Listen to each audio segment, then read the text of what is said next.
Hello, this is Jed Brewer with Below the Line Club and Study Groups.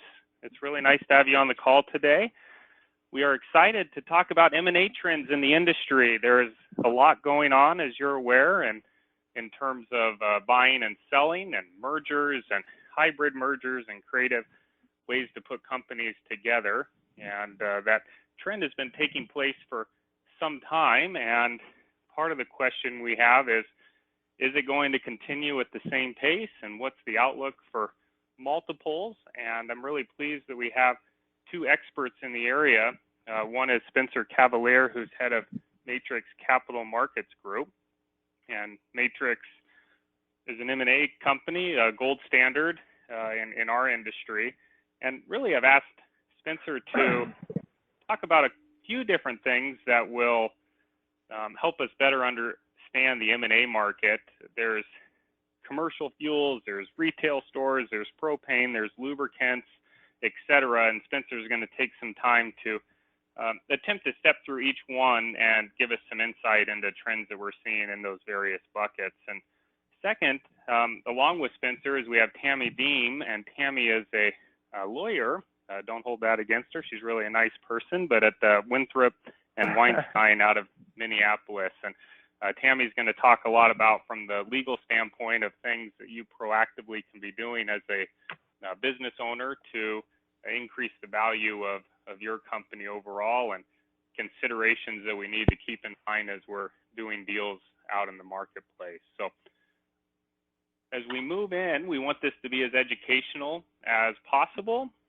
You are on mute right now, but I would like to give you the opportunity to ask questions in the GoToWebinar dialog box.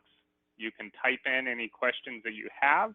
I can see those questions and I'll relay them to Tammy and Spencer at the appropriate time. So please do ask questions. We want to attempt to get those questions answered. So with that lead in, Spencer, let me turn the floor over to you, let you share from your and Matrix's perspective the trends that are taking place in M&A markets. Well, thanks for the opportunity to speak. Tammy and I put these materials together, and we'll cover them, together as we go forward. And I think, Jed, you'll be able to give out the packet after the call, because we won't read every slide. It's meant to be a leave behind, but we'll hit on the main topics. And again, thanks for letting us join you today. Let's go to slide 3. And as you said, Jed, we're trying to. There's a lot of different configurations of companies in the downstream energy industry and retail. And on slide 3, and I'll move down there right now. Sorry, there's a little delay there. We try to put it into 4 components we can talk about. The CNG market, which is really the companies engaged in petroleum and convenience retailing. And then the fuels distribution market, which are really companies focused primarily on wholesaling of branded and unbranded fuels to retailers, typically contract dealers, open or lessee dealers, commissioned agents. The third component would be the propane market. Companies primarily engaged in retailing of propane, but may also wholesale and distribute refined fuels, via bobtail or transport loads. And these are typically to commercial or industrial customers. And then the fourth bucket, as you mentioned, Jed, we're going to focus on is really the lubricants market, and commercial fuels goes hand in hand with that segment as well. And so these are companies that are really wholesaling, distributing lubricants and related products like processed fluids, additives, DEF, those types of things to commercial, industrial, and agricultural end users. So that's the way we decided to categorize it. We're going to go through CNG and fuels distribution is very related, and you're going to see the first half of this is really kind of putting those two together, and then we'll talk about propane and lubricants separately. Sounds terrific. Slide 4 is okay. Great, good. Slide 4 is kind of the discussion topics in terms of how we're going to go through the presentation. I'll lead the first section, industry trends and valuation update. Tammy will lead legal considerations.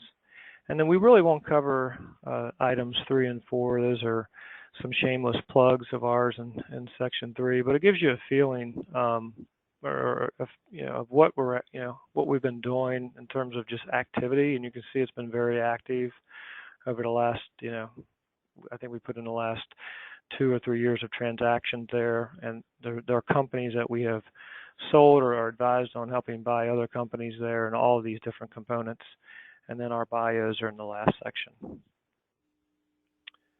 So starting with the CNG market, this has been consolidating for quite some time, and we'll kind of break it down into factors we think are permanent versus some that are subject to change. And industry maturity has been going on for years, especially with retailers that are really relying on motor fuels volumes.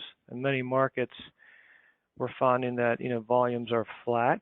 Some markets are declining. There are some markets that are still growing, but because the amount of transportation fuel sold in the U.S.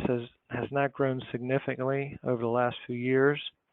Many of the companies we work with, many of the people we talk to view the industry as having matured.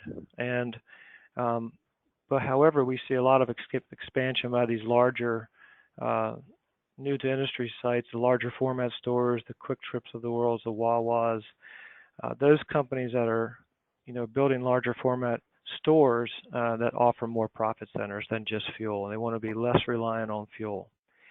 And so they want to do that because there's been a lot of pressure on gross profits from increasing operating expenses.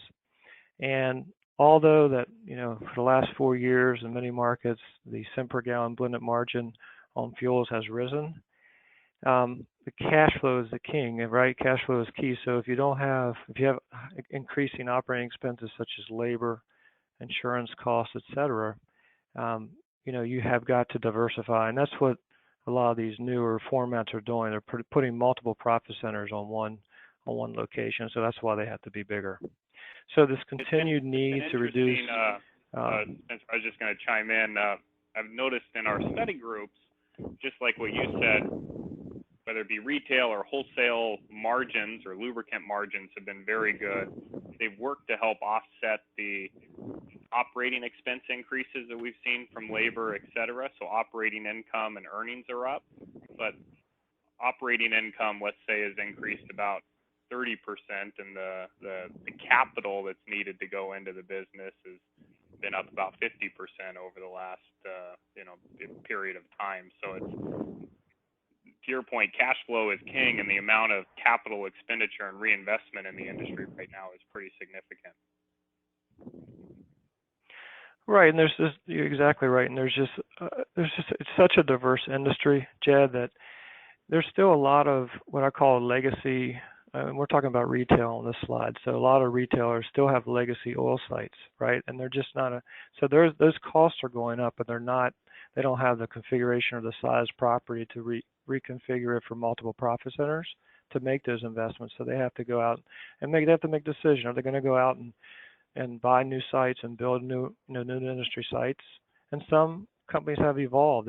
They've gone out and they've sold off maybe older legacy sites. They've renovated and they put money into new sites that so they can take some of the pressure off the operating expense and retain the cash flow. But it takes a bold vision, to put the type of investment out there to get the returns and get the cash flow that you need. So, there are some nice niche marketers out there that can survive being smaller, especially if they're well protected in certain markets with high barriers to entry. But what we see most people are saying, we need to grow, and we need to spread overhead costs over a larger retail base. And so what happens, that just causes more M&A activity. And then you have a number, and you're going to see potential buyers or the active buyers here on the slide coming up. There's a lot of companies preparing. They would like to go do a public exit with a private equity backer. And so they have to grow, and they have to do M&A because it's just too hard to grow fast enough doing NTIs. So that spurs M&A activity. So those are kind of like the EGs of the world, and some others we'll touch on in a bit. And then I'll just jump to generational issues. There's still a lot of family-held companies in this industry, a lot of great families, a lot of second, third generation companies there's just some families get to a point where the next generation does not want to run the business. The family may have built up a lot of wealth and they want to diversify, or even if the next generation wants to run the business or could run the business, they may not have the passion to run the business like other generations have. And if you don't have passion, I think in any business, you're not going to be as successful, because it's a hard business to run. Any of these segments we're talking about today, they're all hard businesses to run. So you have to be driven, and passion will drive you. Some of the factors we think are subject to change: historically low tax rates and very favorable accelerated depreciation rules. And this has created a market that, you hear it's a seller's market or it's a buyer's market. This has created parity between being a buyer and seller market. It's helped with low interest rates and these tax laws the way they are today under the Tax Cuts and Jobs Act. It's given buyers a really good incentive to go out and buy or build, because they can accelerate the depreciation off of real property. And that's very helpful, and it helps them pay a higher multiple. We have an analysis of that. It's not in this deck, but I'm happy to walk anyone through that and show you hypothetically how that works. We've been saying for years, and we never try to prognosticate on interest rates, but we thought, at some point they have to go up, and we don't know when that's going to happen, but people are effectively borrowing for nothing after the tax deduction, and when you factor in real rates. So it's a wonderful time as a buyer from that standpoint, and great for selling too. There's been a lot of interest in the industry from private equity funds and international companies for different reasons. And I've seen this wave happen 2 or 3 times. It's a strong wave now, and we're going to talk about a few of those in a minute. It won't continue. They'll go in and out of the market because some of it has to do with currency and other things that's happening on the international markets. But right now, we have a lot of active, private equity and international companies in our downstream energy industry.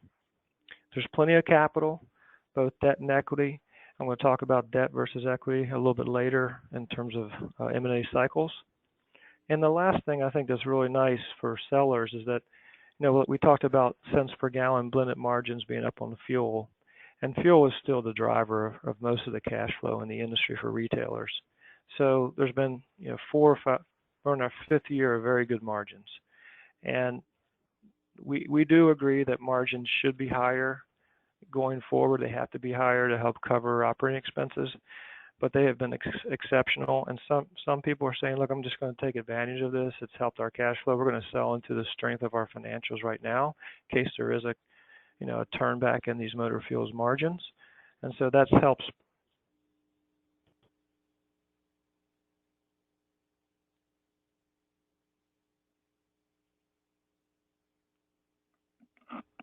Spencer, are you there? I don't know if our audience can hear Spencer as well. Yeah, just give me 1 second to figure out where Spencer is. Tammy, can you hear us? I can hear you. You sound great, Tammy. Spencer must have fallen off the line here. Well, Tammy, while I tee up Spencer or find out where he went or how he lost his connection, do you mind, sharing a little bit? Absolutely. So one of the things that Spencer touched on in his first section there was generational issues, and this idea that as family-owned businesses get to a point where one generation may be ready to retire, the company is forced to think about what that succession planning looks like.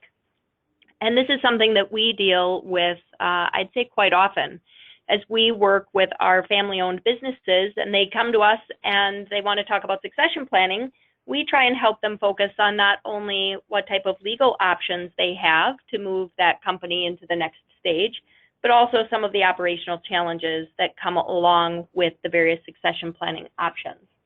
So, for example, an owner may come to us and express an interest in selling the company to his or her employees. And that is something then that we would take a look at and work through with them as to operationally, how does that happen? What type of valuation can you assign to the company through that transaction? and what are some of the advantages and disadvantages.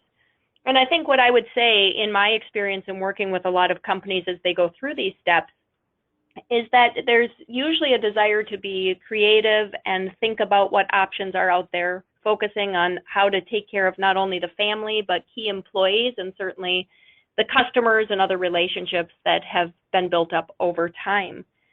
And as we work through those things, I'd say in recent years, some of the factors that influence the direction that people are interested in pursuing really relate to these consolidation factors and some of the things that have been driving valuation. When you can go out into the market and achieve a valuation or a price, it sometimes narrows the options that become practical for you to pursue when you're thinking about whether or not to make that transfer to employees or to future generations who may not have quite that same level of passion. And Jed, can you hear me now? I'm sorry. Yeah, we hear you now, Spencer. Thanks for coming back in. Tammy was not trying sure to what step happened in your absence. Yeah. That's great. I don't know what happened to my VoIP phone. I apologize for that. So I'm on my cell phone. I hope you can hear me clearly. I can. So we can. Okay. We'll let you take back over. Okay. All right. So I think I don't know where I ended up on. I don't know what the last thing I said. I think I was down on factors that are subject to change on slide 5. And I think I went through that. I'm going to go to slide 6 now and show you the companies driving consolidation in the CNG market. And we categorize these by U.S. public companies, MLPs, which are public but they're partnerships, international public companies, and those are 4. And I touched on those earlier about activity from international buyers. And each of these has been very active. You've probably seen a lot of press releases from Parkland lately. Major oil companies, these are becoming more active as they're worried about losing their branded gallons, and they're primarily active through JVs versus direct buys. U.S. private companies, we could have listed probably 30 here, but these are some you see in the news a good bit, especially 7-Eleven and GPM. EG Group is a good international private company, which we think will be public probably sometime in the next 12 to 15 months. And then private equity groups, we cover about 40 that have shown interest in the industry, and one that's been making a lot of progress is First Reserve. They're out of Houston, and they have a platform company called Refuel Markets, and so they've been very active trying to acquire. Jed, any questions on these? Yeah. What is the motivation for these people getting in the industry? I know some of our members, they look out into the future and they say, capital expenditures and reinvestment is going to need to be high. Fuel volumes may not be there with increased regulation, climate change, electric vehicles, et cetera. And at the same time, you have a lot of large consolidators that are either entering or continuing to go deeper into the industry. Do you have any insight into their motivations? Well, I mean, I think it's different by buyer, but I think a lot of these companies believe that the runway for internal combustion engines is longer than others really believe. They're concerned, and they're making plans about diversifying with food programs and car wash programs and things like that, but they're still believers in convenience. And the private equity funds, unless there's a financial engineering approach where they can buy something and do sell leasebacks and take capital off the table and then, engineer a sale and somehow get a higher multiple, they're really looking for a detailed plan of how you're going to enhance cash flow with the boxes. So they're looking at opportunities where there's a differentiated offering by those retailers. EG, for example, really likes food, and they like branded food, for example. So that's one of their key drivers on what they want to buy, and they want to buy in certain markets where they feel they're protected and can expand. So I think it's just your normal approach to, they see a growth opportunity where others, and they don't mind investing the capital, and others, they see more risk. So they're, if you're public, you got to keep going, right? I mean, that's just a fact, but when you're private, you have to have a very good plan. And there's some great marketers out there that have diversified. I'm not going to bring names up on this call, but there are some very nice private companies that have diversified their offerings in the backcourt and around the backcourt. That's really helped them, cash flow more than a traditional marketer. Yeah, thank you. Okay. Now we're going to switch to fuels distribution, and these are companies, primarily wholesaling motor fuels to they can be to jobbers, or they could be doing it primarily to independent dealers or through commission agent sites that they control. And same thing, very similar, a lot of maturity.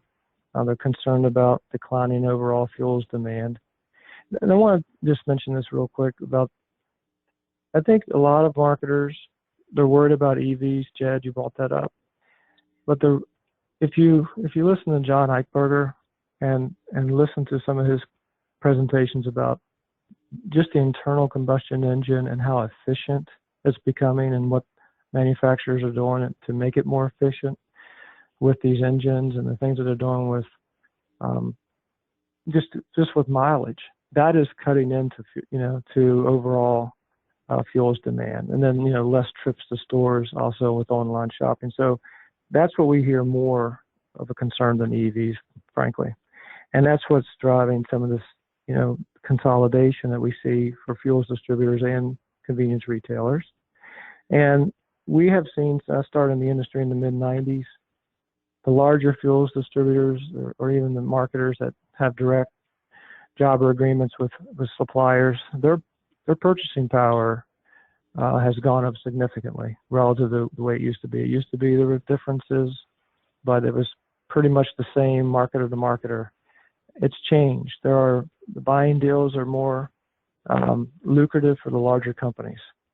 And other factors that are affecting distributors are merchant refiners in certain parts of the country have started, competing on the street. I think some people in the Northeast that may be on the phone, they have experienced it. There's some issues on the West Coast with merchant refiners dumping product. And you have BP getting back in the game on the West Coast and getting in the commercial business more. So it's affecting margins.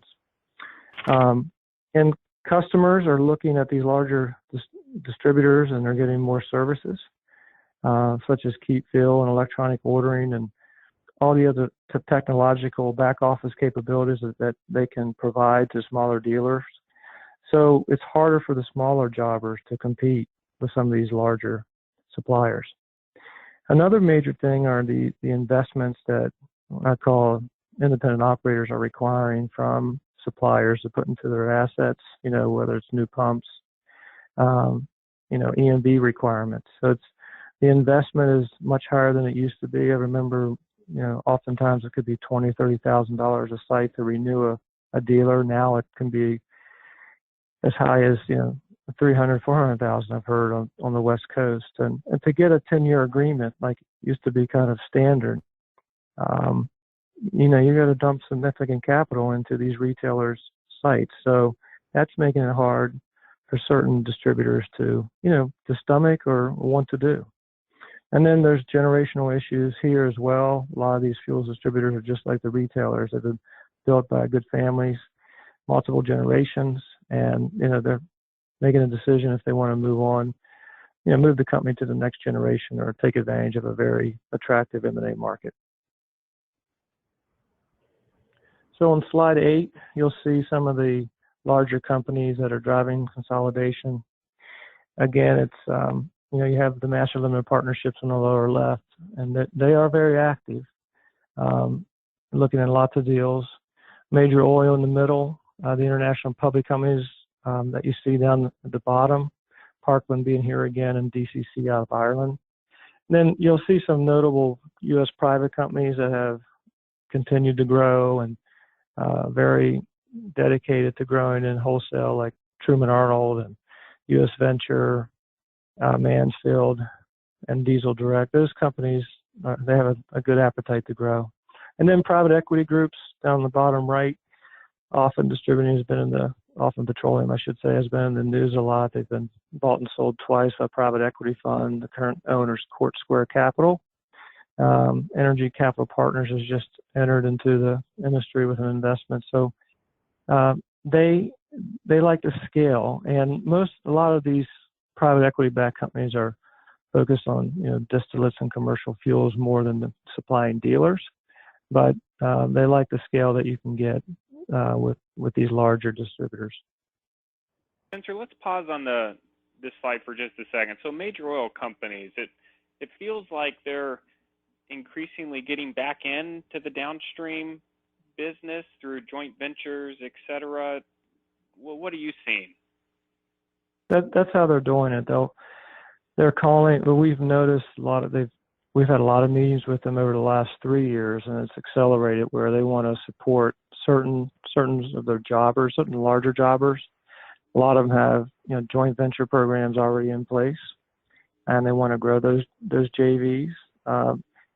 I think they're still hesitant to directly operate and own sites. I mean, Chevron is kind of an exception, but they will if they need to, and in certain markets. So yeah, we are surprised by it, but I just still don't see them getting back into retail like they were, before 2005 and 2006. I think they're going to do it through, partnerships. But they may, on the commercial end of things, which we'll talk about more in a minute, I do believe that they're getting more aggressive on that side of things. I mean, a lot of these major oil companies love the distillate business, and they should, because it's a little more protected than gas long term. And on the MLPs, it feels like maybe 5 to 7 years ago, there was that big push for these MLPs to form and get greater penetration in the industry, but it feels like it's sort of plateaued. Is my feeling accurate, and is there reasons behind that? Well, yeah, you're right. And I think a lot of people probably on this call know that the tax advantages and the cost of capital advantages that the MLPs had before the tax law changes, they don't have those anymore. There's other benefits, being in a pass-through type entity like these, but we don't see a lot of activity of people, coming together to form and go public as an MLP. It's unfortunate that in the downstream, these 3 downstream MLPs were negatively affected by a lot of the issues with the midstream MLPs, the people the pipelines and those type of MLPs, which suffered when oil prices went down significantly. Cross America, Global, and Sunoco, they were doing quite well. They may have had specific issues that they had to correct, but they were brought down by an index called the Alerian Index, and it forced pressure on them. So when they first went public, and that was back in, Global's been public as a partnership since 2005. Cross America, they went and really under Lehigh in 2012, and Sunoco, I think, was 2014. That's really the successor that went in 2012 and then became Sunoco. But my point is that they were yielding on distribution yield about 7%, so their stock prices were higher. Now you can own these companies and get a yield of 11 to 14%, and it's they may have a little more debt than most companies, but they're pretty strong and they're pretty well managed. So again, but to answer your question, is we don't see a lot of companies trying to build up to go public as an MLP. If they go public, they're most likely going to be a traditional C corporation. It's just a lot less work, in terms of tax preparation and things of that nature to be a traditional C corp versus an MLP. That makes sense.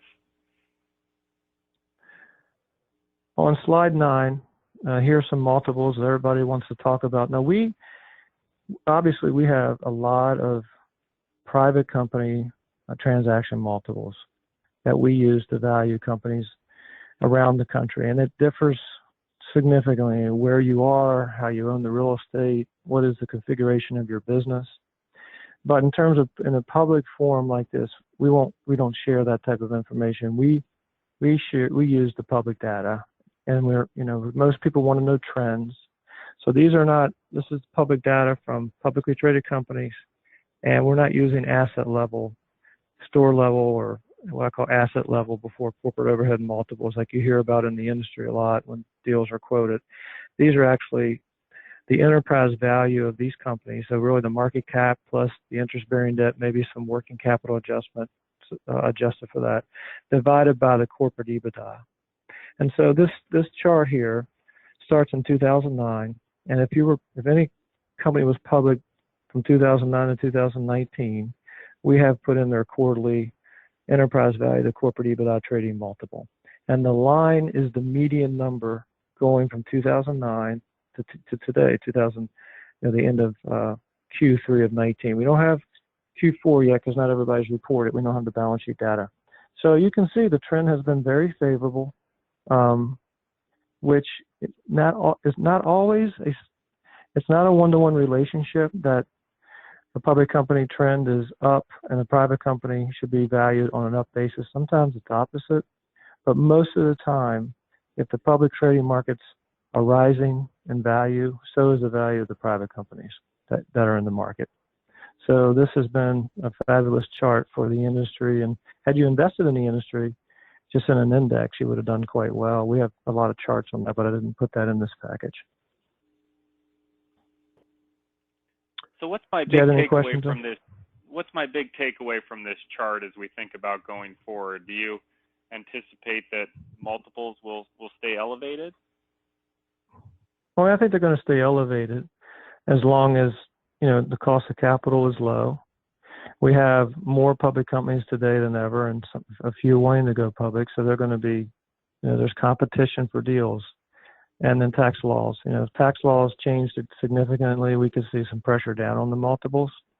But I believe that they're going to stay heightened, or maybe this is the new norm. I don't know if it's the new norm. I doubt it is, but they're going to stay up, especially for this year, unless something out of control happens, something that's systematic, like a war or something of that nature. I don't see anything pushing down on multiples at this time. I think the most important message for everybody on the phone is, you typically don't trade at a public company multiple unless you're a unique company and you're large and you have a lot of things going for you in terms of diversification and offering. So every private company needs to be valued independently, okay? Because there's a lot of moving parts. And it's a mistake just to take this chart and apply the multiple at a certain period of time. It would be incorrect, and it would not be good guidance for you.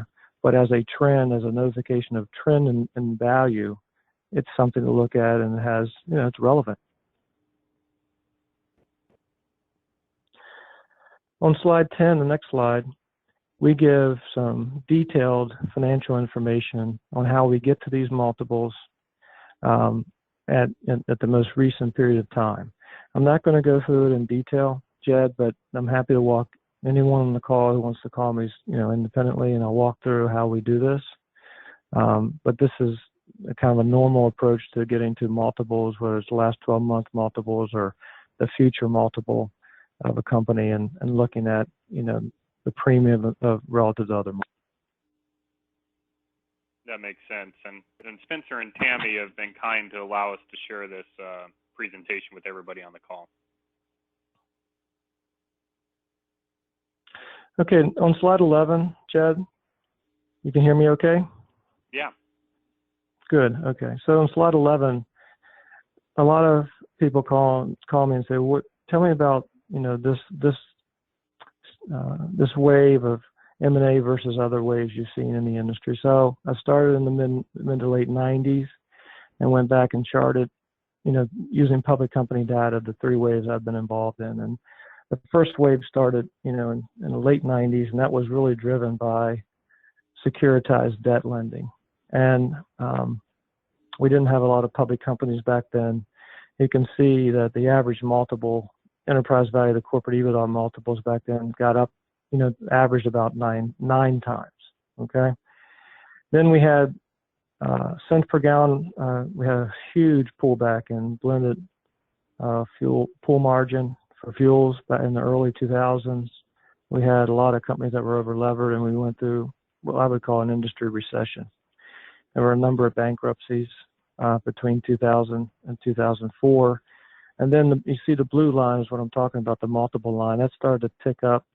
And again, we had a next wave of, good multiples between 2005 and 2008. And I think everybody knows that was the time of easy money, easy debt, and a lot of companies took advantage of it. But the multiple, the average corporate multiple got up to about 8.2 for the public companies. And again, we didn't have a lot of public companies back then. We only had 4 or 5. We had a few come in and go out, like 7-Eleven, and Global came in, and Susser, the holdings company, went public back then as well. So that's why that little blip in the orange line is there. And then we had the Great Recession, and we started upwards around 2011, 2012, and the equity markets opened up. In 2012, we had Susser, their MLP go public. We had the Lehigh Gas Corporate, MLP go public, and some other public companies go out over the next couple of years.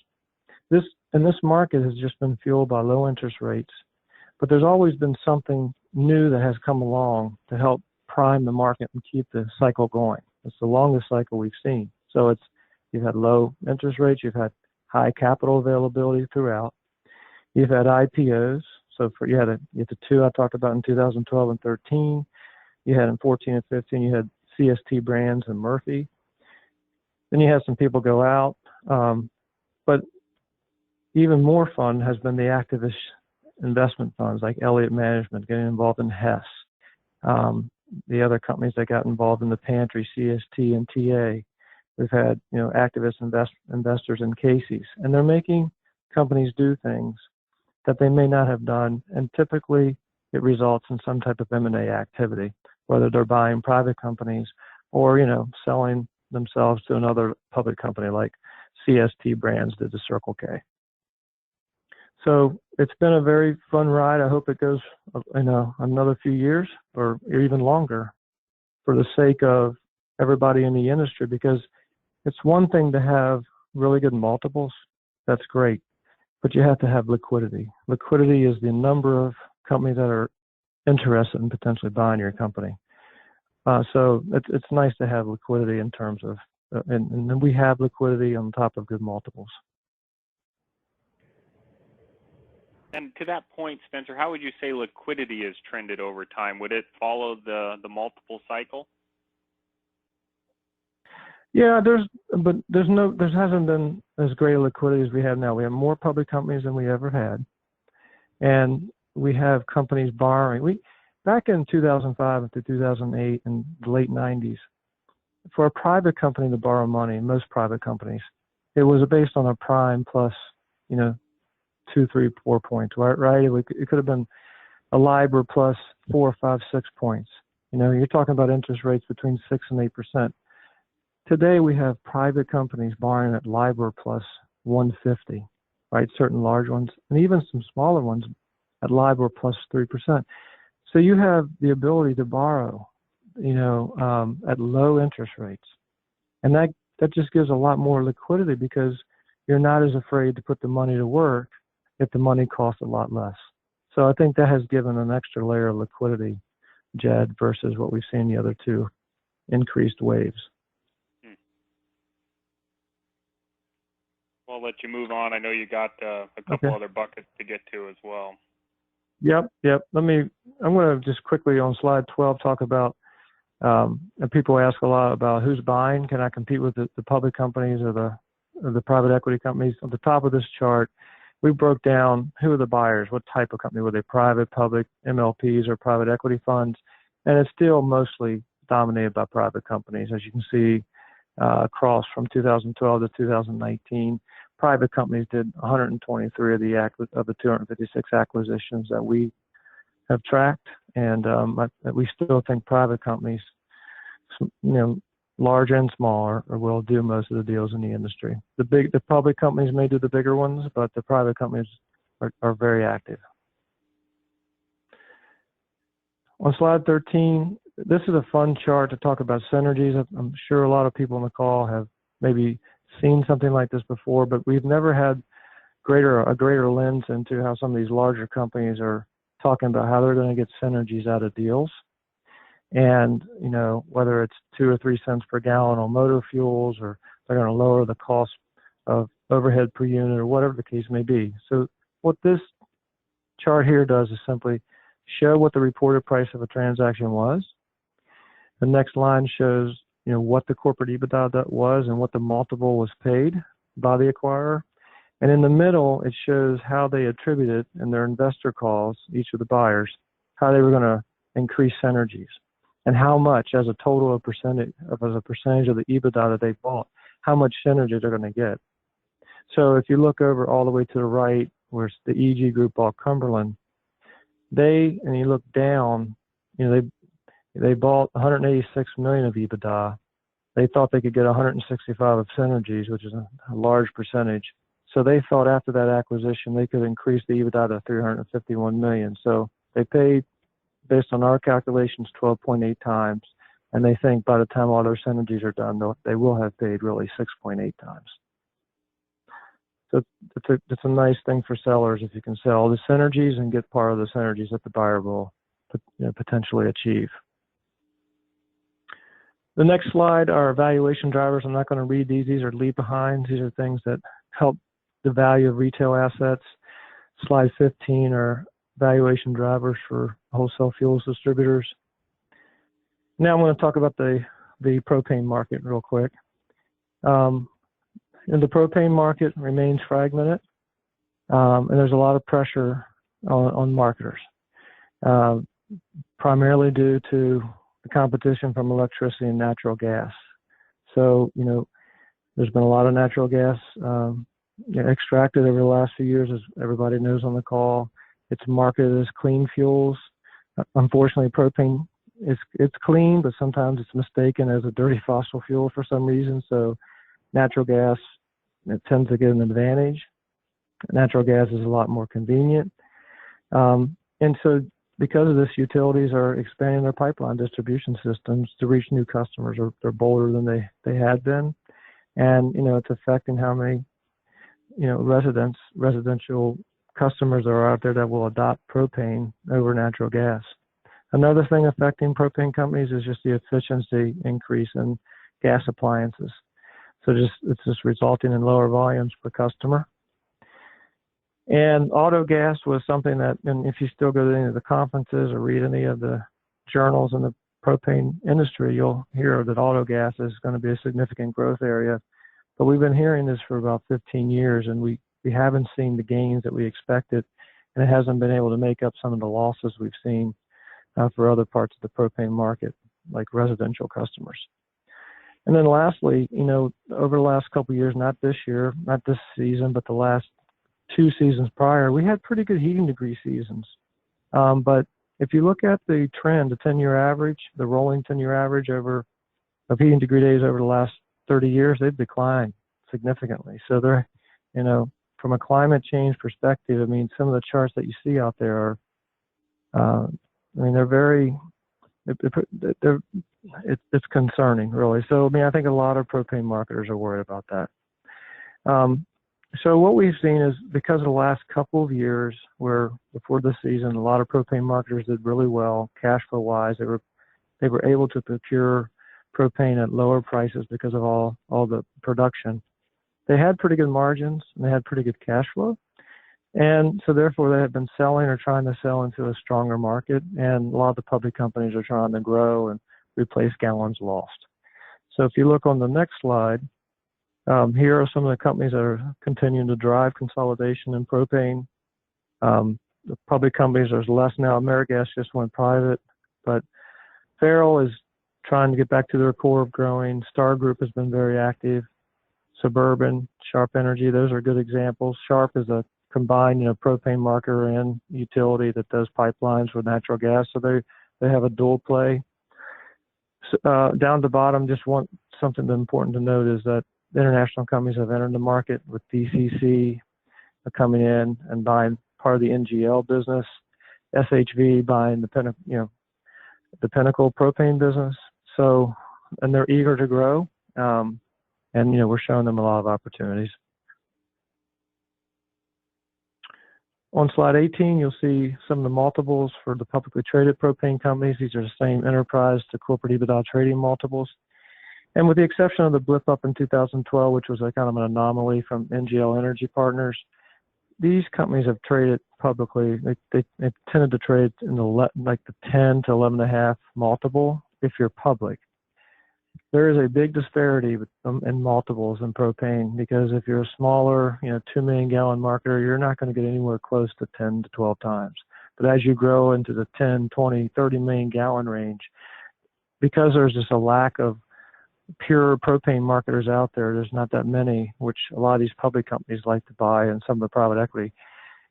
If you're one of those, you're scarce, and so you will get the multiples closer to the publicly traded multiple, especially if you have a lot of tank control and the right volume mix, which is not completely heavily focused on agriculture, but more residential and higher margin. So there's a lot that goes into valuing propane as well, but this will give you an idea of the trend line in these multiples for propane marketers.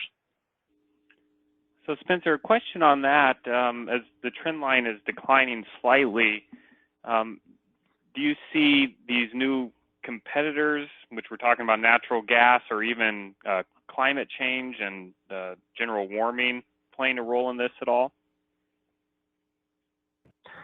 Well, I do. I think there's been, some investors that have decided to leave the propane public companies, and that's pushed down on the multiple some. They're worried about just climate change overall. And then I think propane now, as a total of the BTU market, it's gone down to about 4.8% across the country. So I think they're worried about this conversion of customers to natural gas and the electrification of the industry, and the public company investors are worried that there's just a lot of pressure on earnings. And when you look at some of the companies and what they've been doing, there's a lot of volatility. You can just look at the Star Group, the latest couple of reports. I mean, they haven't, they're fighting through volatility in their cash flow. And a lot of these investors are individuals looking for yield, and they're worried, and they'll just take it and put it in a different stock that they feel there's more secure yield in. So as we look out in the future in terms of your best guesstimate for multiples, is the biggest influencer, if interest rates start to rise, multiples would go down, or would it be more fundamental things to the industry, concerns about trends? I think it's a combination of both. I don't know how to put the attribution, which one would be more, most detrimental to the multiples. Mm-hmm. But, I know that a lot of the public companies are worried about climate change, but they're actively out there buying.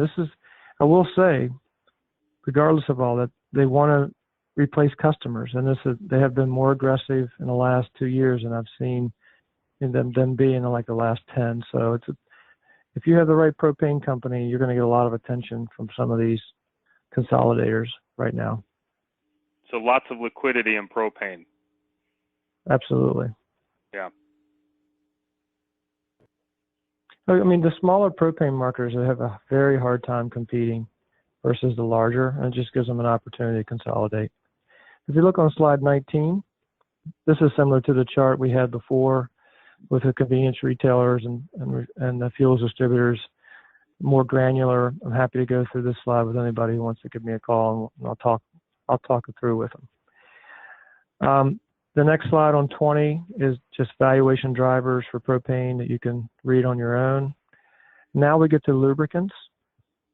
So lubricants, is really a consolidating market. I don't know, Jed, if you see the same trends from your study group members, but by our calculations, the number of lubricants distributors has decreased by about 50% in the last 10 years.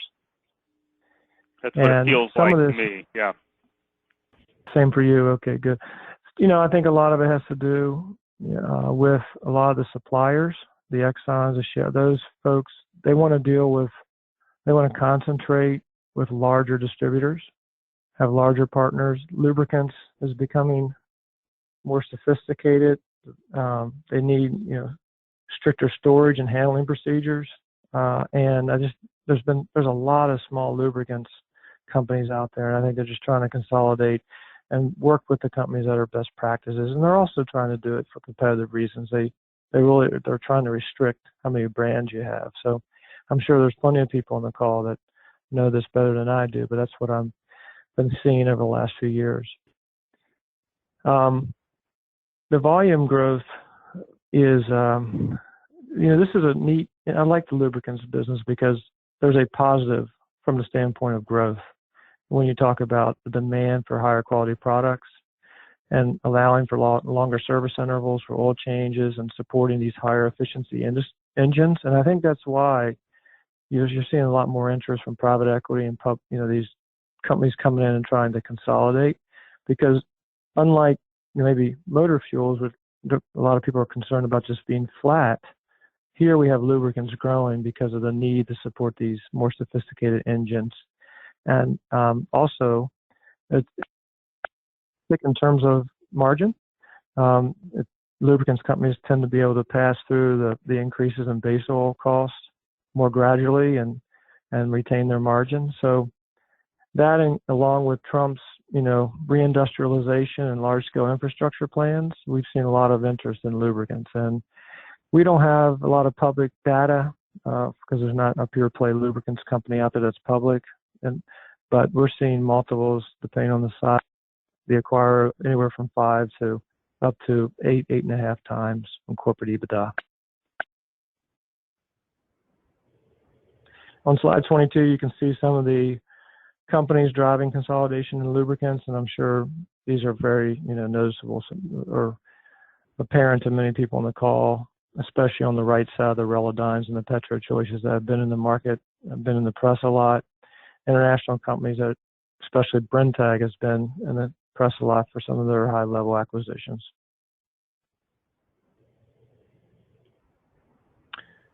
And then slide 23 are more valuation drivers for commercial fuels and lubricants companies, and people on the phone can read that themselves. I'm happy to talk through any of those with anybody who calls. And that's it, Jed. For me, I'm going to hand it over to Tammy, and she's going to walk through legal considerations. Thank you, Spencer. And yeah, Tammy, look forward to it. Great, thank you. Well, as Spencer provided a lot of information on the industry trends and factors that impact consolidation and valuation, some of them being permanent, some temporary, one of the things that kind of running common through all of those factors is that the market and economic conditions are largely outside of the control of any individual owner. So when we drill down from the big picture view to maybe a more micro level, and we look at things that drive valuation in an individual transaction, the focus shifts from the economic and market conditions to the individual company and its operations. And when we get into an M&A transaction setting, as legal advisors, we often help our clients look at creative options or alternatives for structuring that transaction. We talked earlier when I jumped in before about whether or not you would consider a sale to employees, or whether you structure your transaction as an asset sale or some sort of stock sale.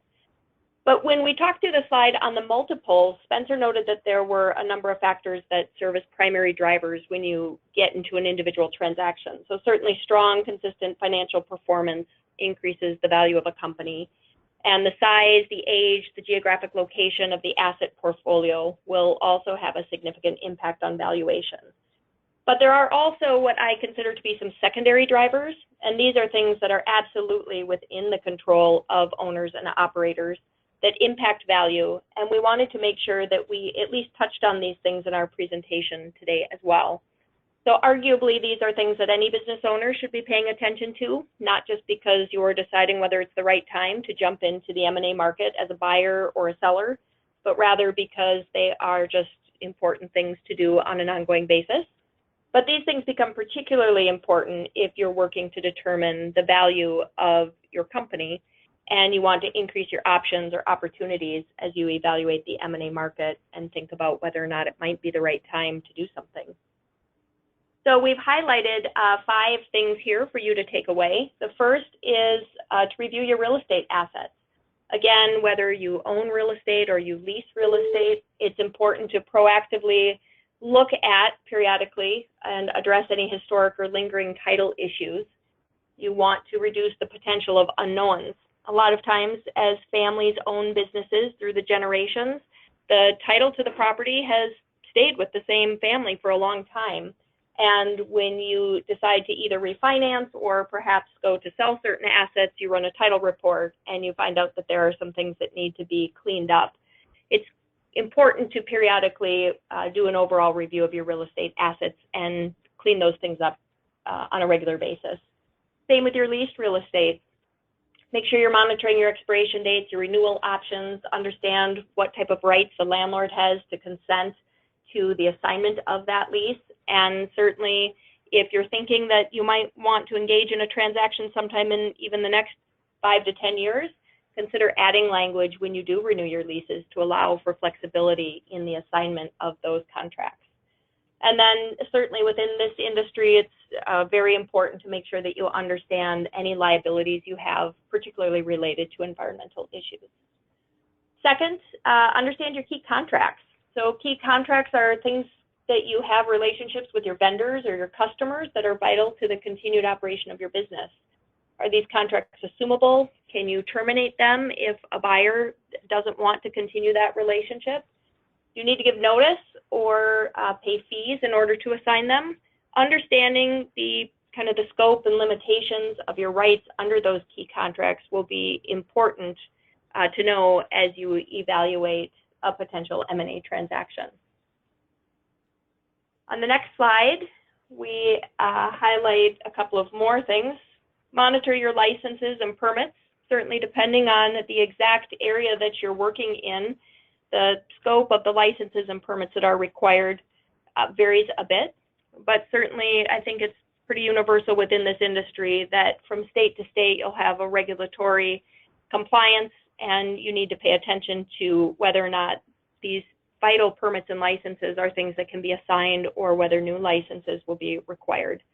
And having a clear list and understanding of those permits and the licenses will make a transaction much more smooth. Your corporate documents, again, as lawyers, we tell people this is something that you should be sitting down and talking to your advisors about on a fairly regular basis. While you may have a different ownership structure for different parts of your company, even, you need to understand who the stakeholders are and make sure that you're cleaning up your corporate documents and structuring your company in a way that allows for maximum flexibility as you move forward. Seeking tax and legal advice. Do you have any tips on generally how somebody should structure so it allows for maximum flexibility, as you said? Yeah, it really depends and varies from situation to situation, but I think that one of the common issues that we run across is in family-owned businesses, it's not uncommon that throughout time you give an ownership portion to kids or grandkids or nieces and nephews. And while that is a wonderful thing to do for many reasons, it can complicate a transaction when it comes time to make decisions and you need to get signatures from 15 individuals who are located in different places.